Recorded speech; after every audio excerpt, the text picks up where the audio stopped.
Assalamualaikum warahmatullahi wabarakatuh.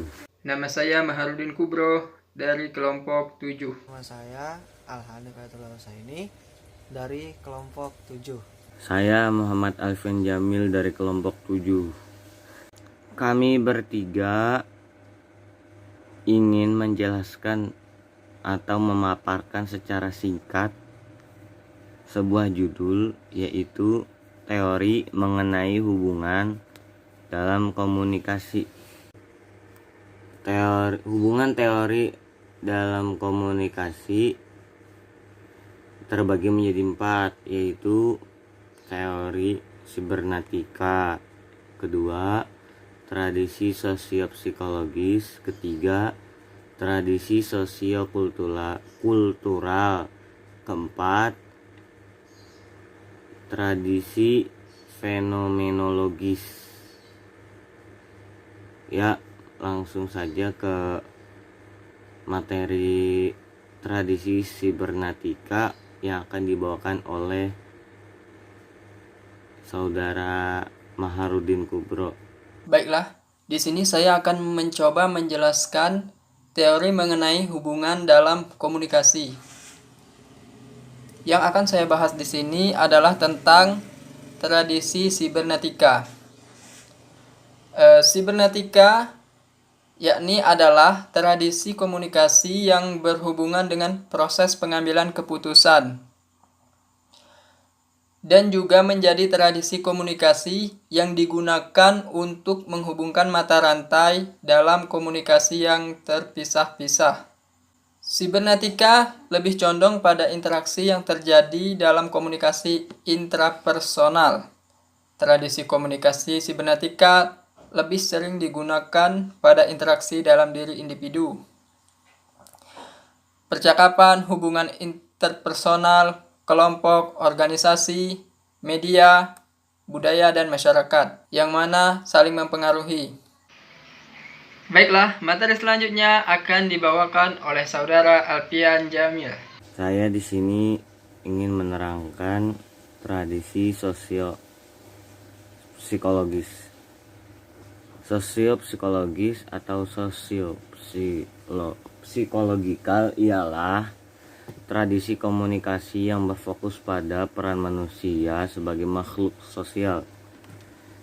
Teori komunikasi dalam sosiopsikologi merupakan teori mengedepankan perilaku soal individu, variabel psikologis, efek individu, kepribadian, sifat, dan persepsi. Hubungan sosiopsikologis dengan komunikasi adalah studi yang memandang individu sebagai makhluk sosial. Teori-teori yang berada di bawah tradisi sosiopsikologis memberikan perhatian pada perilaku sosial individu, variabel psikologis, pengaruh individu, kepribadian dan sifat, persepsi, serta kognisi. Baik, selanjutnya ialah teori sosiokultural. Teori sosiokultural ialah tradisi komunikasi yang lebih condong dengan hubungan interaksi antar individu di dalam lingkup masyarakat.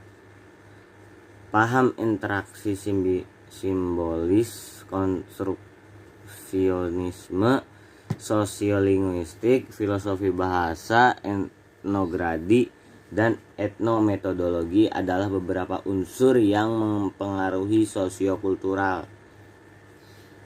Hubungan sosiokultural dengan komunikasi ialah menunjukkan cara pengalaman kita terhadap makna, norma, peran, dan peraturan yang dijalankan secara interaktif dalam komunikasi.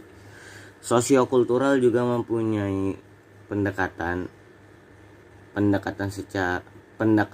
sosiokultural terhadap komunikasi, yaitu menunjukkan cara pemahaman kita terhadap makna, norma, peran, dan peraturan yang dijalankan secara interaktif dalam komunikasi. Materi selanjutnya yaitu fenomenologis akan dibawakan oleh saudara Alhanif Ayatullah. Waktu dan tempat dipersilahkan. Bismillahirrahmanirrahim. Ingin menjelaskan tentang tradisi fenomenologis. Sebelumnya kita harus ketahui apa yang dimaksud dengan tradisi fenomenologi. Tradisi fenomenologi adalah tradisi komunikasi yang terjadi akibat adanya pengalaman. Beberapa orang lebih menyukai mendengar atau menceritakan pengalaman dibandingkan dengan menyatakan opini yang bukan merupakan pengalaman pribadi mereka. Tradisi fenomenologi juga mematahkan pemikiran bahwa komunikasi harus dilakukan dengan kalimat yang formal. Karena ketika seseorang menceritakan pengalamannya, maka yang digunakan adalah bahasa yang lebih luas dan sesuai dengan imajinasi si pemberi informasi. Hubungan fenomenologi dengan komunikasi. Salah satu tradisi teori komunikasi yang melihat proses komunikasi dari sudut filsafat.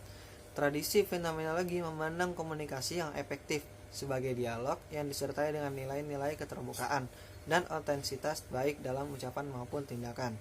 Fenomenologi juga mempelajari pengalaman sadar sebagaimana yang dialami dari subjektif atau sudut pandang orang pertama bersamaan dengan berbagai kondisi pengalaman yang relevan.